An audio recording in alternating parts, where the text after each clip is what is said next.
도종환 시인이라는 분이 있는데요. 이 도종환 시인의 시 중에 사람은 누구나 꽃이다 라는 시가 있습니다. 제가 우연히 읽게 되면서 굉장히 감동을 받은 그런 시인데요. 제가 잠깐 아름다운 목소리로 낭독을 해드리도록 하겠습니다.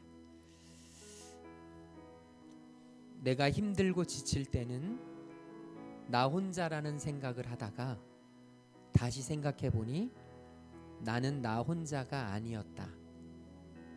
늘 누군가로부터 도움을 받는다.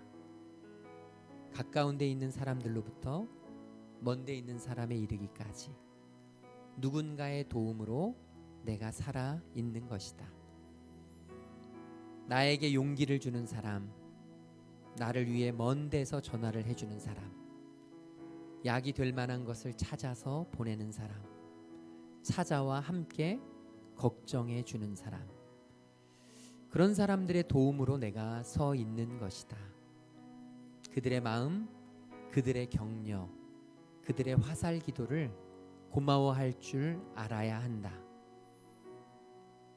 그들이 쓰러진 내 이마를 짚어주고 힘겨워하는 나를 부축해주며 먼 길을 함께 가주는 사람들이다.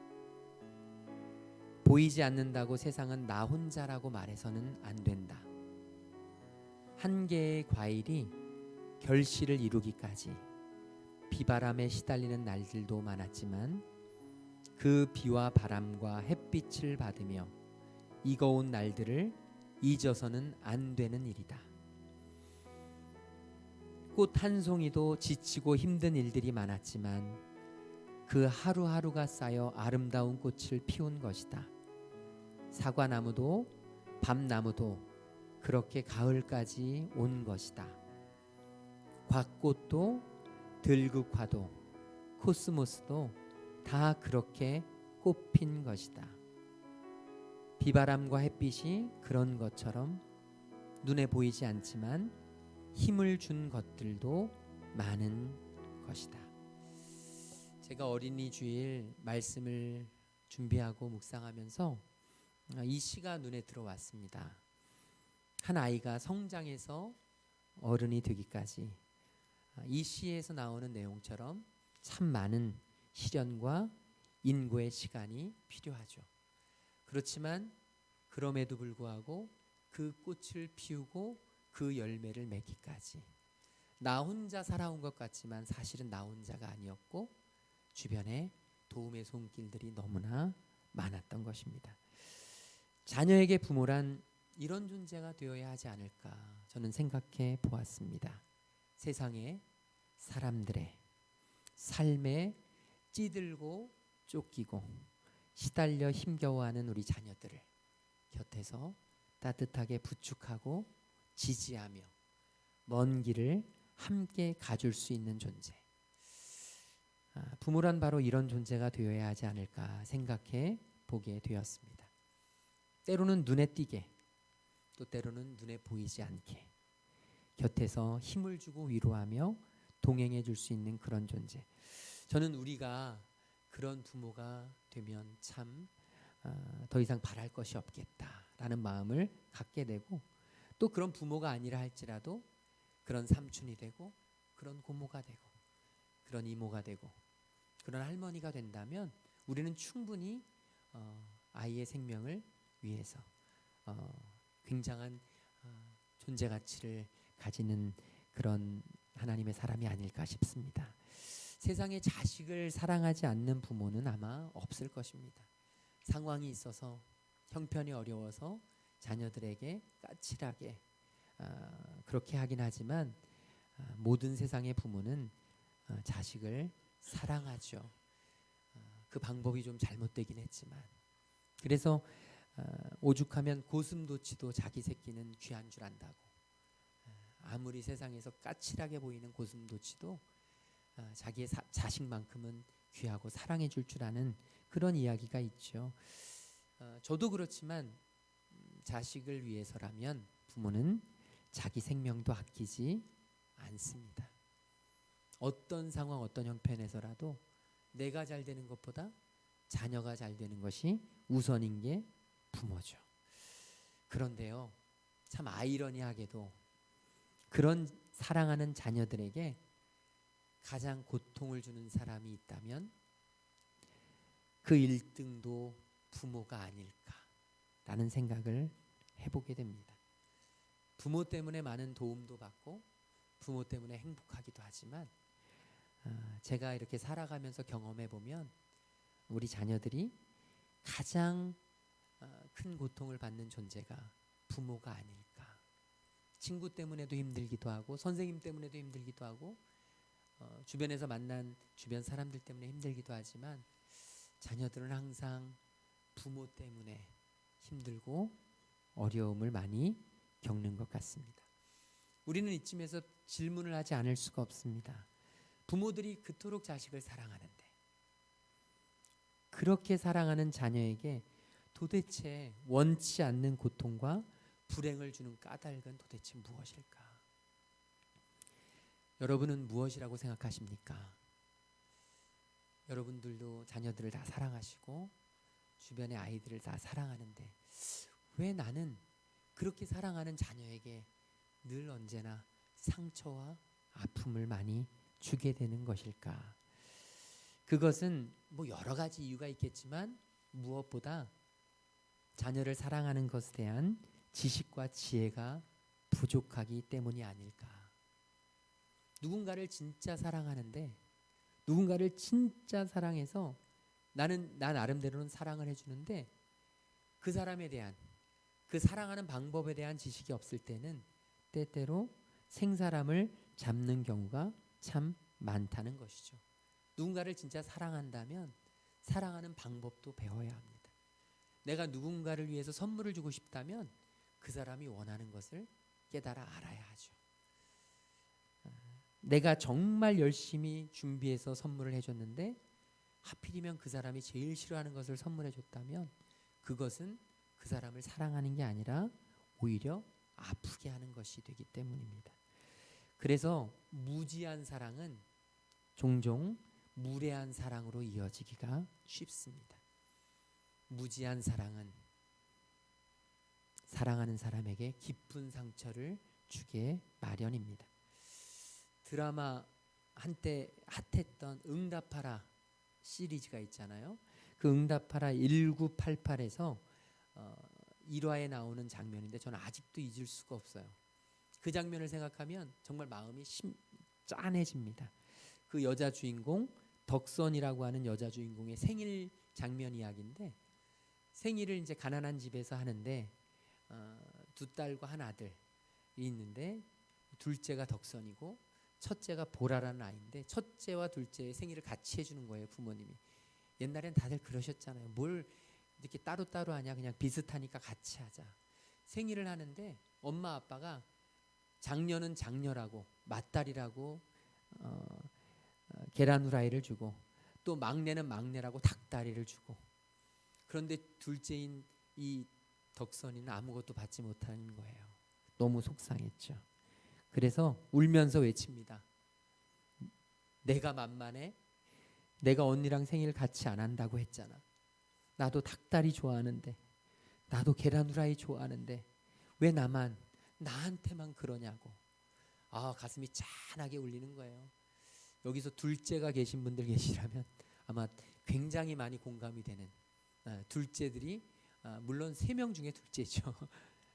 둘째들이 공감하는 그런 내용일 텐데 그때 아버지 역할을 하신 성동일 씨가 이런 대사를 던집니다. 아빠 엄마가 미안하다. 잘 몰라서 그래. 첫째 딸은 어떻게 가르치고 둘째는 어떻게 키우고 막둥이는 어떻게 사람 만드는지 몰라서. 이 아빠도 태어날 때부터 아빠가 아니자네. 아빠도 아빠가 처음이었다. 그러니까 우리 딸이 조금만 봐줘. 저는 그 대사를 듣는데 공감이 되면서 감정이입이 되면서 짠하더라고요. 저도 우리 아이들을 키웠던 생각. 돌이켜보면 저도 처음이었으니까 2번, 3번 경험해 봤다면 아이들을 조금 더 잘 가르쳤을까. 2번, 3번 경험해 봤다면 아이들에게 조금 더 잘해줬을까. 그런데 처음이다 보니 항상 처음은 낯설고 서툴기 때문에 저는 그 대사가 와닿는 거예요. 아빠도 아빠가 처음이었다. 그러니까 우리 딸이 우리 아들이 조금만 봐줘. 이런 마음이 간절하게 들었던 거예요. 우리 아이들 키운 것을 돌이켜 보니까 자녀를 키우면서 가장 힘든 시기는 단연 사춘기였던 것 같습니다. 요즘 아이들은 초등학교 3학년만 돼도 사춘기라고 건들지 말라고, 자기 스트레스 받으니까 건들지 말라고. 제가 그 아끼고 좋아하는 후배 목사님이 있는데 그 후배 목사님 첫째 아들이 이번에 3학년이 된 거예요. 초등학교. 아이가 사춘기 됐다고. 아빠 저 건드리지 마세요. 스트레스 많으니까 건드리지 마세요. 엄마 짜증나니까 건드리지 말게 좀 해주세요. 엄마한테 자기를 아무 말 하지 말라고 이렇게 아빠한테 얘기하는 거예요. 엄마한테 뭘 잘못했대요. 그래서 엄마가 잔소리 하려고 하니까 엄마 그냥 한 대 때리세요. 초등학교 3학년짜리가. 경상도 출신인데 기질이 있어요. 어쨌든 요즘 아이들 대부분이 사춘기가 그렇습니다. 우리 교회도 많잖아요. 저도 요즘 사춘기 아이들이 무서워요. 우리 교회 아이들도 무서워요. 그런데 여러분, 사춘기 아이들을 키우는 건 오늘만의 일이 아닙니다. 어제도 그랬고 내일도 그럴 것인데, 고대 동굴, 그러니까 고대인들이 살던 동굴에 벽에 이런 글귀가 쓰여져 있다고 합니다. 요즘 애들은 안 돼. 고대에도 이건 동일한 문제였습니다. 그래서 사춘기를 심리학자들은 외계인이라고 부르기도 하고요.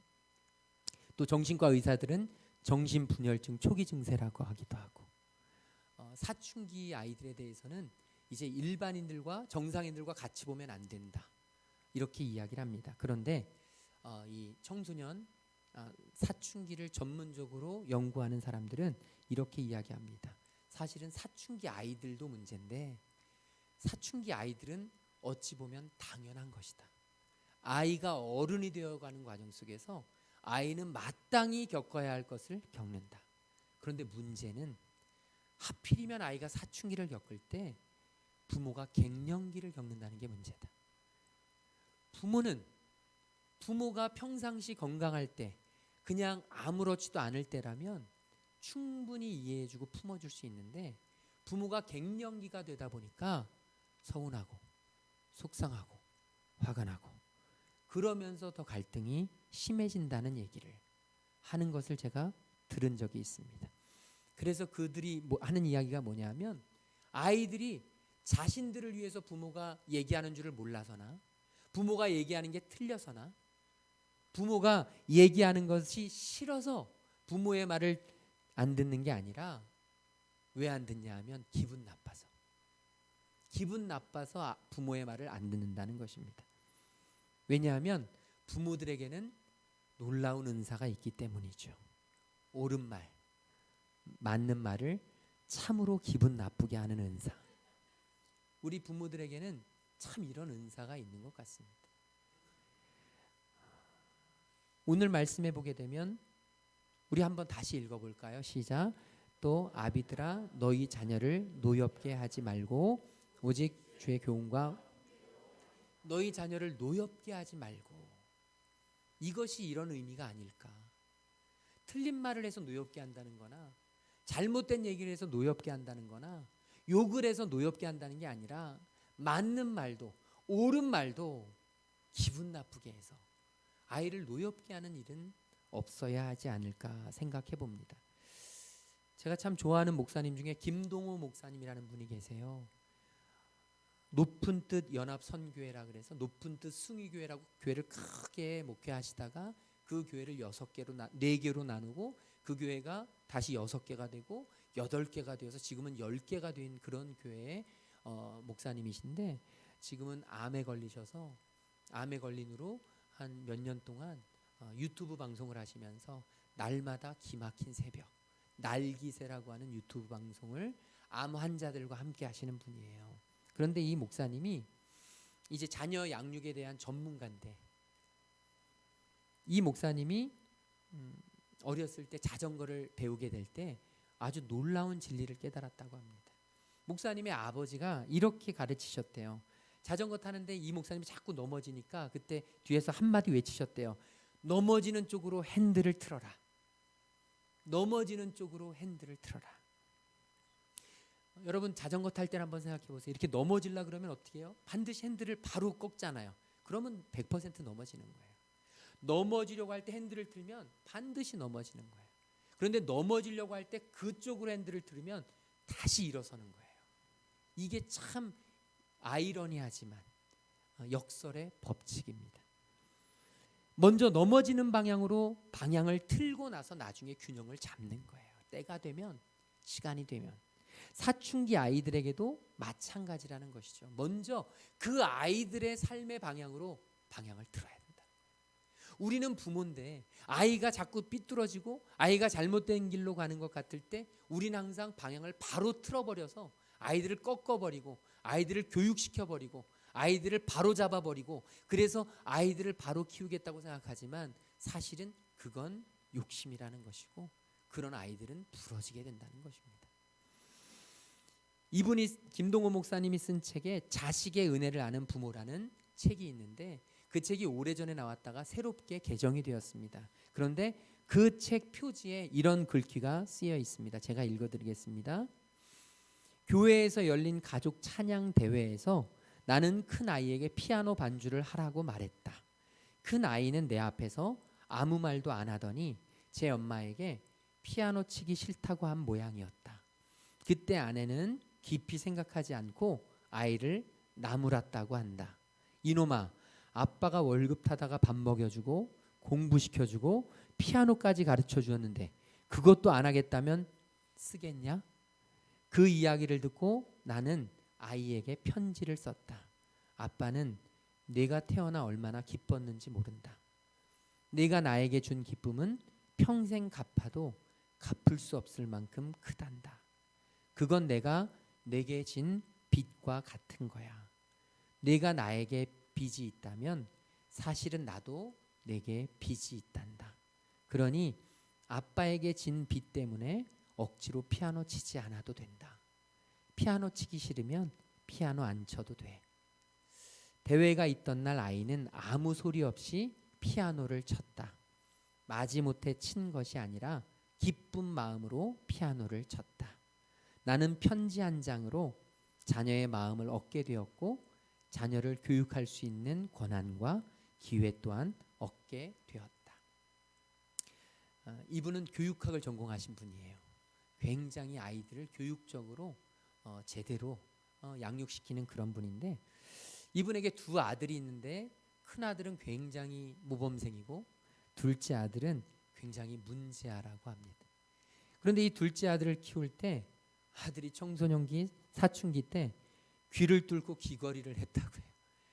지금 목사님 연세는 저보다 훨씬 더 높으니까 저도 우리 아이들이 귀를 뚫고 귀걸이를 한다고 하면 상당히 당황스러울 것 같은데 저는 모르겠어도 제 아내는 반드시 목숨 걸고 막지 않을까 싶은데 그런데 이 목사님이 둘째 아들이 귀를 뚫고 귀걸이를 했다고 하니 얼마나 당황스러우셨겠어요.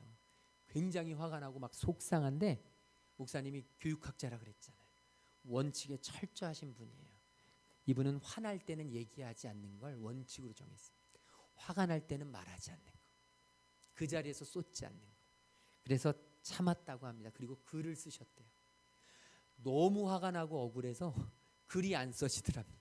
그래서 30분 동안 그냥 숨만 쉬고 있었다고 해요. 글이 안 써져서 답답해서 숨을 못 쉴 것 같아서.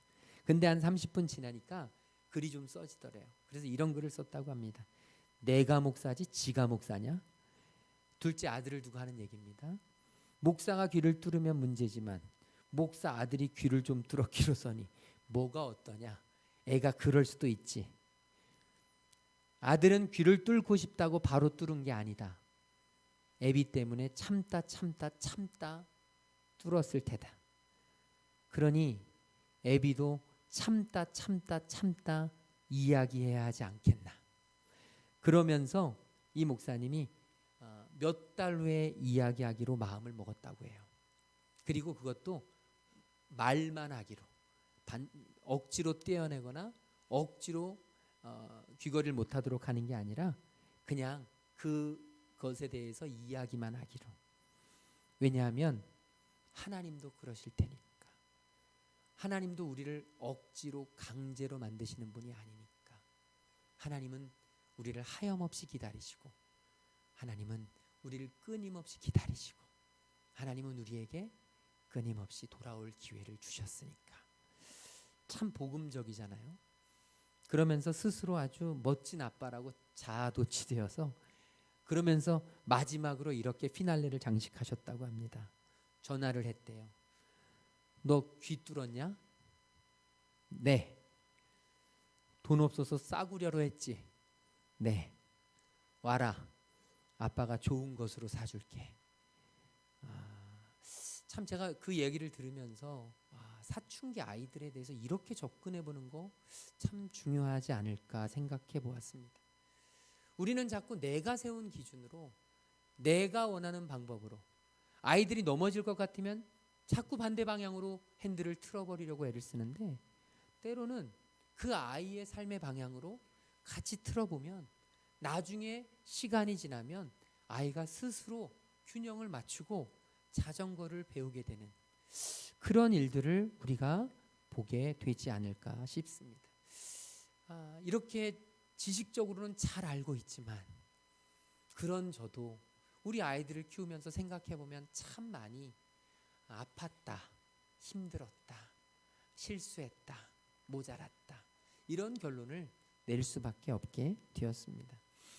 그러면서 시편 109편 4절 말씀이 막 와닿았습니다. 막 와닿았어요. 우리 한번 같이 읽어볼까요? 나는 사랑하나 나를 대적하니 나는 기도할 뿐이라. 아멘. 여기에서 시편 기자는 자녀들을 두고 한 얘기는 아닙니다.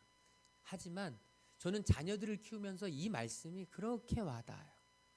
나는 자녀들을 위해서 끊임없이 사랑하지만, 그렇지만 오히려 자녀들은 그런 나의 부모의 사랑을 알지 못하고 자꾸만 대적하고 대립하고 갈등하고 따지고 싸우고, 그런 모습을 계속 보일 때 저는 이 마지막 문장, 나는 기도할 뿐이라, 이 말씀이 참 와닿습니다. 저는 우리 성도님들이 자녀들을 키우면서 분명히 그런 때를 느끼실 거예요. 허무하다, 속상하다, 내가 이러려고 아이를 그렇게 목숨 걸고 지금까지 길렀나? 내가 이러려고 아이에게 그렇게 내 모든 것을 다 빼주었나? 나는 먹을 거 먹지 못하면서도 아이는 최고로 좋은 것을 먹이고, 나는 입을 거 제대로 사지 못하면서도 아이에게 좋은 것을 입히려고 애를 썼나? 이런 마음이 들 때 자식 사랑은 밑 빠진 독에 물 붓기라는 그런 옛 말이 생각이 나죠. 저도 그런 것 같아요. 정말 그런 것 같은데, 아무리 사랑을 자식에게 쏟아부어도 채워지지 않는 것 같고 그냥 다 깨진 밑바닥으로 흘러가는 것 같은데, 그런데 오늘 말씀을 묵상하고 말씀을 준비하고 성도님들과 함께 나누려다가 문득 생각이 난 것이 있습니다. 그게 뭐냐 하면 바로 그래, 밑 빠진 독에 물을 계속 부으면 이 물이 깨진 그릇을 통해서 어디론가 흘러가는데, 우리가 예상하지 못했던 어느 곳, 그 독에서부터 흘러나와서 흘러간 어느 곳, 그곳에서 적셔진 그곳에서는 우리가 기대하지 못하고 예상하지 못했던 열매들이 맺혀지지 않을까. 우리는 독 안에만 물을 가둬두라고 하지만 때로는 깨진 독을 통해서도 하나님의 이루시고 역사하시고 열매 맺으시는 은혜가 있지 않을까. 저는 저와 여러분, 우리 자녀들에게 우리가 쏟는 것이 다 그냥 깨진 독에 물 붓는 것처럼 흘러가는 것 같고 아무런 열매도 맺지 않는 것 같지만, 여러분 꼭 기억하십시오. 우리가 전혀 예측하지 않고 기대하지 못했던 곳에서 우리 자녀들이 싹을 피운다는 사실을, 우리 자녀들이 열매를 맺게 된다는 사실을요. 부산에 가면 포도원 교회라는 교회가 있습니다. 김문훈 목사님이라고 굉장히 유명한 분이에요. 얼마나 웃기신지 정말 코미디언 저리 가라요. 그분 보면 가만히만 있어도 갑자기 막 분위기가 막 얼마나 웃기고 얼마나 환해지는지 몰라요. 그런데 이분이 그렇게 웃기고 사람들에게 재미있게 하지만 사실 목회는 정말 열심히 열정적으로 하시는 분이거든요. 그래서 목회에 올인했습니다. 자녀 교육 아무것도 못했대요. 모든 것을 쏟아붓느라고 자녀는 아내의 품에, 그리고 자기는 목회만. 그래서 자녀들이 아버지는 목회자로서는 100점, 아빠로서는 빵점. 누군가가 이분에게 그렇게 얘기를 했대요. 자녀들하고 대화를 좀 하셔야죠. 그랬더니 그분한테 우스갯소리로 이런 얘기를 했답니다. 대화가 뭡니까? 대화는 대놓고 화를 내는 거예요. 저는 우리 자녀들에게 대놓고 화를 내고 제 가치 기준으로 이야기하고 그러면서 키웁니다. 이러다가 어느 날 하나님의 음성을 듣고 은혜를 받고 깨달으니 내가 자녀들을 잘못 가르쳤구나. 내가 자녀들을 사랑한 것이 아니라 사육을 했구나. 그냥 아이들에게 먹을 것만, 입을 것만, 아이들을 끊임없이 이 아이들에게 필요한 것만 공급해주고 아이들을 사랑으로 양육하지 못했구나. 하나님을 믿고 하나님을 따르고 하나님 안에서 믿음으로 커가는 것, 그것을 아이들에게 심어주는 것이 가장 중요한 그런 하나님의 축복이구나. 그렇게 말씀하시면서 요한 3서 2절과 4절 말씀을 통해서 아주 중요한 깨달음을 제가 그분의 말씀을 통해서 듣게 됐어요. 2절 말씀 한번 같이 읽어볼까요? 사랑하는 자여 내 영혼이 잘됨 같이 내가 범사에 잘되고 강건하기를 내가 간구하노. 여러분, 이 말씀은요 순복음교회에서 매우 중요하게 여기는 삼중 축복이라는 말씀이에요. 조용기 목사님이 입에 그냥 침이 마르지 않도록 끊임없이 얘기했던 게 이 삼중 축복이에요. 내 영혼이 잘됨 같이 범사의 축복이 있고 강건함, 육체의 축복이 있다는 이런 축복을 얘기하는데요. 저도 이것까지만 알았는데 4절 말씀에 사도 요한이 더 놀라운 축복을 소개합니다. 우리 같이 읽을까요? 내가 내 자녀들이 진리 안에서 행한다함을 듣는 것보다 더 기쁜 일이 없도다. 영혼의 축복을 받는 것도 중요하고 범사의 축복을 받는 것도 중요하고 강건함, 건강의 축복을 받는 것도 중요하지만 그것보다 더 중요한 축복, 그것보다 더 하나님이 기뻐하시는 축복이 무엇이냐? 바로 자녀가 진리 안에서 행한다함을 듣는 것. 저는 우리 성도들에게 이 축복이 있기를 주님의 이름으로 축복합니다. 우리 자녀들이 진리 안에서 행한다는 것을 듣는 것보다 더 중요한 일이 없습니다. 우리는 무엇을 중요하게 여깁니까? 아이들이 100점 맞은 것. 무엇을 중요한 소식으로 듣습니까? 아이들이 좋은 대학 간 것. 무엇을 중요한 것으로 듣습니까? 아이들이 좋은 등급 받은 것. 우리는 끊임없이 그것들을 하느라 방학에도 수련회 보내기보다는 학원을 보내고 시험 기간에는 교회 안 나오는 게 당연하고 우리는 끊임없이 아이들을 세상적인 성공을 추구하도록 만드는 잘못된 세상 속에 살아가지만, 그렇지만 우리 아이들이 진정한 축복, 진정한 아이들을 위해 줄 수 있는 부모로서 우리가 할 수 있는 가장 좋은 선물은 바로 믿음 안에서, 진리 안에서 우리 아이들이 하나님을 알고 살아가도록 하는 것. 이것이 진짜 우리 아이들에게 줄 수 있는 선물이 아닐까. 사춘기 아이들, 내가 어떻게 할 수 없는 아이들, 그런데요 그 아이들, 내가 어떻게 다룰 수 없는 아이들이지만 그 아이들에게도 우리가 해야 할 것이 있습니다. 그것이 뭐냐 하면 바로 하나님을 사랑하도록 하는 것입니다. 구약 성경에 보면 쉐마, 하나님이 직접 말씀해 주신 너무너무 중요한 율법의 말씀이 있습니다. 하나님이 정말 하나님의 사람들에게 들려진, 하나님의 사람들에게 말씀하신, 직접 명하신 너무너무 귀한 메시지가 있는데 그게 바로 신명기 6장 말씀입니다. 신명기 6장 4절부터 7절까지 말씀 우리 같이 읽도록 하겠습니다. 4절부터 6절까지 읽겠습니다. 이스라엘아 들으라, 우리 하나님 여호와는 오직 유일한 여호와시니 너는 마음을 다하고 뜻을 다하고 힘을 다하여 내 하나님 여호와를 사랑하라. 오늘 내가 내게 명하는 이 말씀을 너는 마음에 새기고 내 자녀에게 부지런히 가르치며 집에 앉았을 때에든지 길을 갈 때에든지 누워 있을 때에든지 일어날 때에든지 이 말씀을 강론할 것이며. 아멘. 여러분, 이스라엘 백성들에게 하나님이 주신 가장 중요한 말씀, 다른 어떤 것보다 중요한 말씀이 이것인데요, 바로 마음을 다하고 뜻을 다하고 힘을 다하여 여호와를 사랑하라. 어떤 상황, 어떤 형편, 어떤 처지에 있든지 하나님을 사랑하라. 이것이 바로 이스라엘 백성들에게 주신 메시지고, 오늘 저와 여러분에게 주신 메시지고, 특별히 이 말씀을 너는 마음에 새길 뿐만 아니라 이 말씀을 내 자녀에게 부지런히 가르치라. 때를 얻든지 못 얻든지 가르치라고요. 우리의 입술에서 나오는, 우리 자녀들에게 나가는 메시지가, 멘트가 무엇입니까? 너는 마음을 다하고 뜻을 다하고 힘을 다하여 하나님을 사랑해야 한다. 너의 인생은 하나님께 달려있는 것이니 하나님이 지켜주실 것이다. 내가 어떤 대학을 가든, 네가 고등학교에서 몇 등급을 맡든, 네가 수능을 어떻게 보든, 네가 어떤 직장을 갖든, 중요한 건 너를 사랑하시는, 너를 창조하신, 너를 이 땅 위에 있게 하신 하나님이 너의 인생을 책임지실 것이다. 부모의 입술에서 이런 이야기가 나가야 되는데, 넌 왜 공부를 이것밖에 못했니? 너 이렇게 해서 대학 가겠니? 너 그렇게 해서 돈 벌겠니? 너 돈 없으면 이 세상 얼마나 정말 지옥 같은 삶인 줄 아니? 우리의 입술에서 이런 이야기들이 흘러나간다면 이건 우리 하나님이 기뻐하시는 것이 아니라는 것이죠. 여러분, 교육에는 왕도가 없습니다.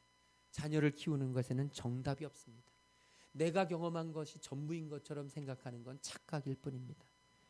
참고는 될 수 있지만 절대로 정답은 아닙니다. 상황에 따라, 형편에 따라 다르기 때문이죠. 그렇다고 해서 우리가 손 놓고 있을 수는 없지 않습니까? 그래서 우리가 할 수 있는 유일한 것이 있다면 바로 이것입니다. 내 마음과 뜻과 힘을 다해 하나님을 사랑해라.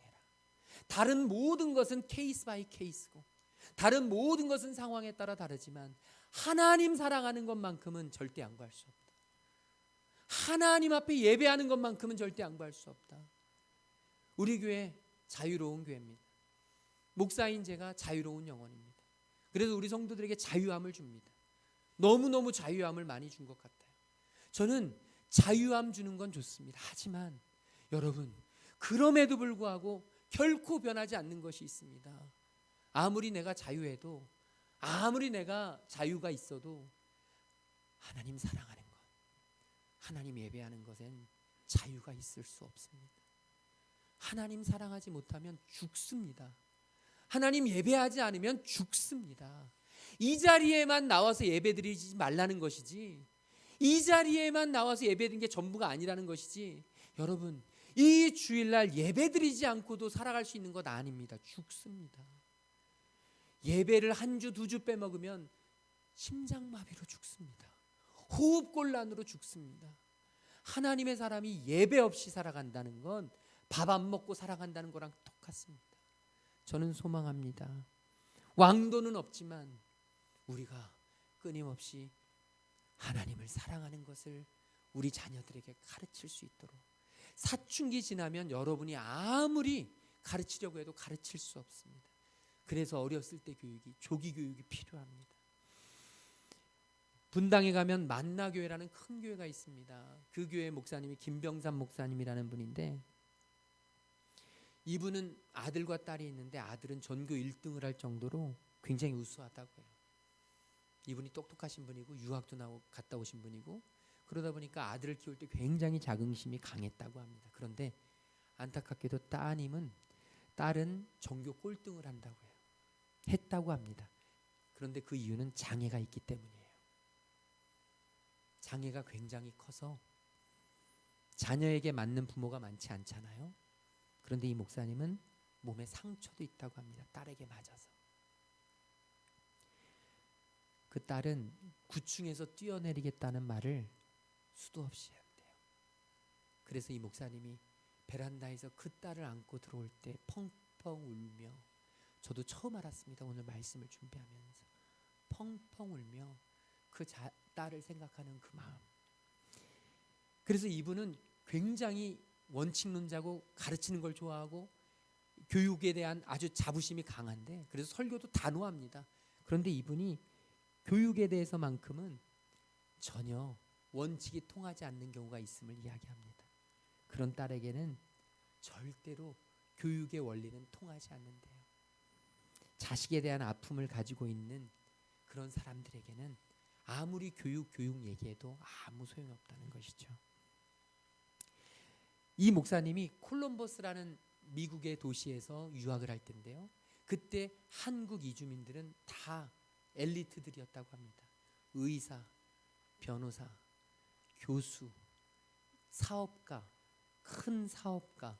그래서 굉장히 엘리트들이었는데 그들의 자녀들이 하버드, 예일, 스탠포드 이런 데만 다니고 있으니까 그냥 만나기만 하면 그런 자랑하느라고 자식 자랑하느라고 막 숨 쉴 틈이 없었대요. 그런데 그 가운데에서도 자식에 대한 아픔을 가진 이들이 보인다는 겁니다. 자기 딸이 그런 아픔이 없었다면 그들에게는 시선이 가지 않았을 텐데 딸이 아프니까 오히려 그들에게 눈이 가고 그들에게 관심이 가고 그들이 마음에 쏟고 그러면서 그들을 향해서 아픈 마음, 안타까운 마음이 들었다고 합니다. 누군가가 도와주지 않으면 안 되는 사람들이 있습니다. 저와 여러분이 아무리 옳은 것처럼 얘기해도 교육적인 원리를 얘기해도 통하지 않는 사람들도 있습니다. 그들에게 우리는 끊임없이 품어주어야 합니다. 그들을 기다려 주어야 합니다. 한없이 기다려야 합니다. 그게 교육입니다. 우리 교회 안에 때로는 내 마음에 들지 않는 아이들이 있습니다. 때로는 내 마음에 들지 않는 자녀들이 있습니다. 우리는 그때 어떻게 반응합니까? 쟤랑은 놀지 마. 여기에 이것은 교회가 아닙니다. 교회는 그 아픔을 가진 그 가정을 위해서 기도하고 그 아픔을 가진 그 가정과 함께 아이를 돌봐주고 그래서 그 아이가 건강해질 수 있도록 함께 키워가는 것이 교회가 되어야 합니다. 이 김병삼 목사님이 아이들이 고3이었을 때 아이들과 약속을 2가지 했다고 해요. 하나는 금요 예배 지키기. 고3인데 금요 예배 꼭 나와라. 저도 이것을 우리 아이들에게 하지 못한 게 좀 안타깝습니다. 금요 예배 지키기.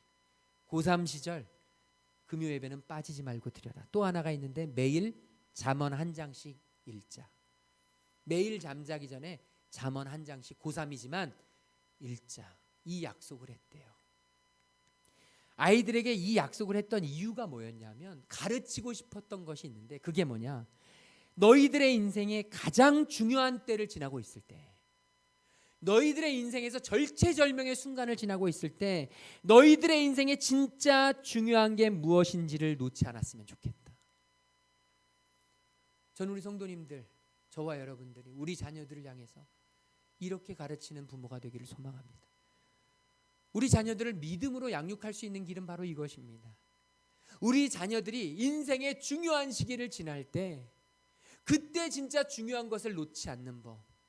그 아이들에게 하나님을 가르치고 믿음을 가르치고 기도를 가르치고 하나님 경외하는 예배를 가르치면 어떤 것이 좋은 줄 아세요?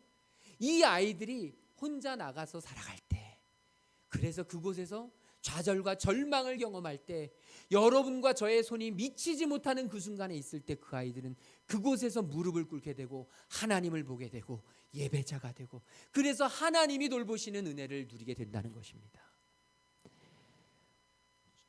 오늘 말씀을 마치면서 지금 가정에서 자녀들로 인하여 무거운 짐을 지고 있는 그런 성도님들 계시다면 자녀들이 십자가가 되어서 저와 여러분을 너무나 힘겹게 하고 있는 부모님들 계시다면 하나님 앞에서 믿음으로 잘 지고 나가시기를 간절히 바랍니다. 여러분은 그 무거운 짐을 사라지게 해달라고 기도할 수 있겠지만 사라지지 않습니다.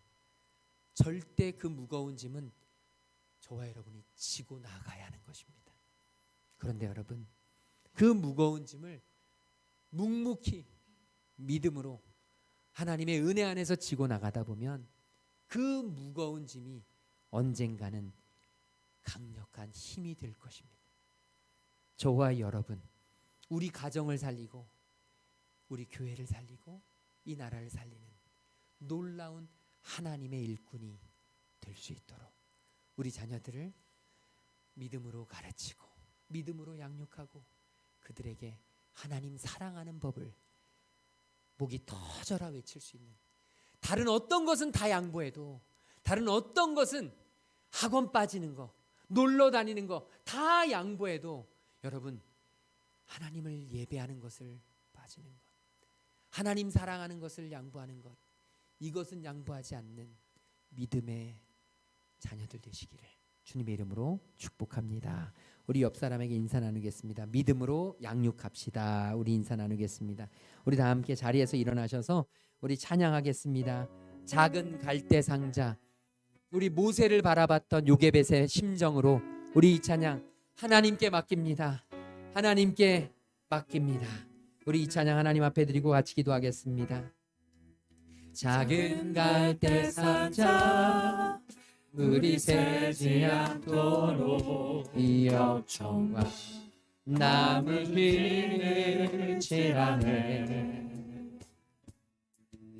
어떤 마음이었을까 그녀의 눈에 눈물이 흐르고 흘러 동그란 눈으로 엄마를 보고 있는 아이와 입을 맞추고 산다를 덮고 강가에 뛰으며 간절히 기도했겠지. 정적지 강물에 흔들흔들 흘러내려가는 그 상자를 보며 눈을 감아도 보이는 아이와 눈을 맞추며 주저앉아 눈물을 흘렸겠지.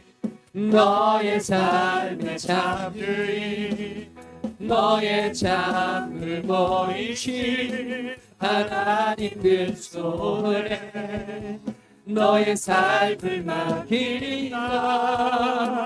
너의 삶의 참주인 너를 이끄신 주 하나님 그 손에 너의 삶을 드린다. 우리 이 시간 우리 교회 자녀들을 위해서 기도하길 소망합니다. 아버지, 우리 자녀들이 이 험하고 악한 세상 속에서 하나님을 사랑하고 하나님의 말씀을 따라 살아갈 수 있는 자녀들 되도록 아버지 우리가 기도하게 하시고 그들을 지키게 하시고 그들을 곁에서 응원하게 하시고 그들을 위하여 중보할 수 있는 하나님의 믿음의 부모들 될 수 있도록 인도하여 주시옵소서. 우리 같이 함께 오늘 받은 말씀을 붙잡고 기도하며 나아가겠습니다. 사랑해 주님 감사합니다.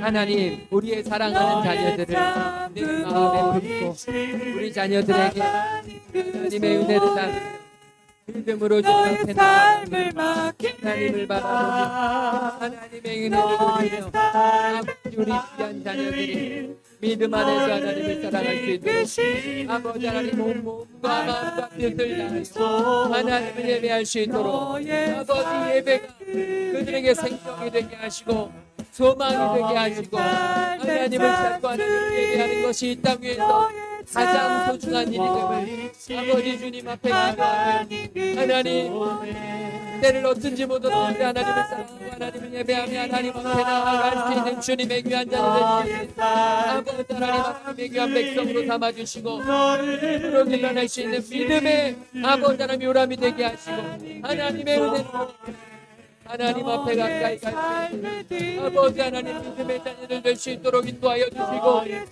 아버지 하나님 자녀들을 위하여 아버지 하나님 순서로 기도하며 하나님이 기뻐하시고 하나님이 사랑하시고 하나님이 역사하시고 하나님이 회복시키시고 하나님이 함께하시는 모든 모들로 믿음의 자녀로 말씀의 자녀로 주님께서 남기 하나님 거룩하게 하시고 하나님의 복치게 해주시고 하나님의 너의 삶을 만든다. 아비들아, 내 자녀를 노하게 하지 말고 주의 교훈과 훈계로 양육하라고 말씀하신 주님을 찬양하며 예배합니다. 주여, 우리에게 주신 믿음의 기업, 하나님의 소중한 선물, 우리에게 잠시 맡기신 우리의 자녀들을 아버지 하나님 앞에 올려드릴 수 있도록 인도하여 주시옵시고, 참 주인이고 참 부모 되시는 하나님의 손에 맡겨드릴 수 있는 저희들 되도록 인도하여 주시옵소서. 그러기 위하여 무엇보다 우리가 더 먼저 모범을 보이게 하시고 마음과 뜻과 힘과 정성을 다하여 하나님을 사랑하게 하여 주시옵시며, 그들에게 믿음의 가정, 축복의 가정을 흘려보낼 수 있는 믿음의 부모들 될 수 있도록 성령 하나님 우리와 함께하여 주시옵소서. 몸이 아픈 성도들 주님께서 찾아와 주시고 치료하여 주시고 하나님 건강하게 깨끗하게 나을 수 있는 은혜 허락하여 주시옵소서.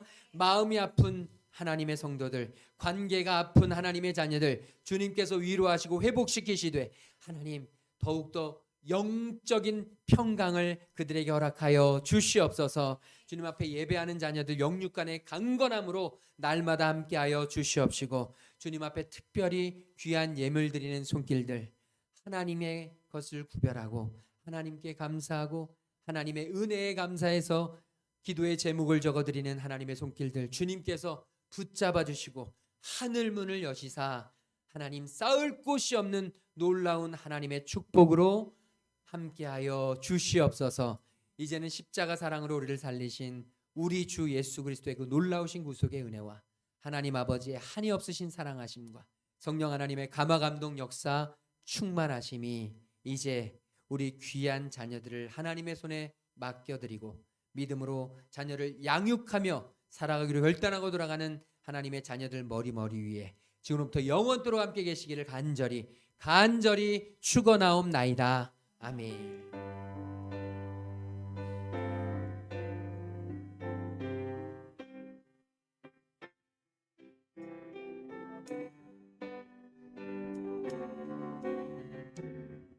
모든 영광을 하나님께, 모든 영광을 하나님께,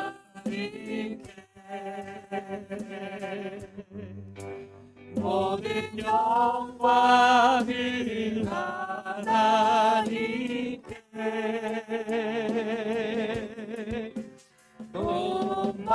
소망과 뜻 다해 주사모합니다. 모든 영광을 하나님께,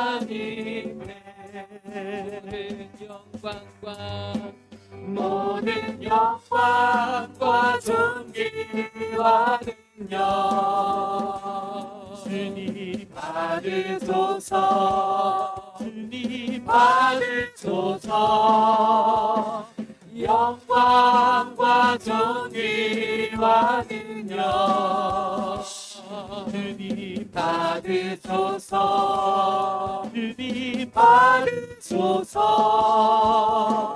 그리스도 살아계신 하나님, 영광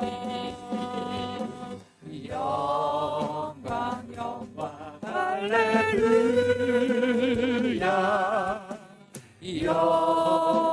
영광 할렐루야.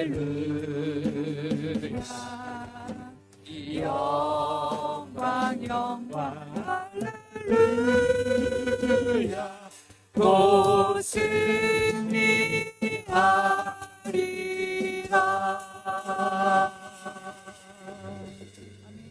한 주간 동안도 믿음으로 자녀를 잘 양육하시기 바랍니다.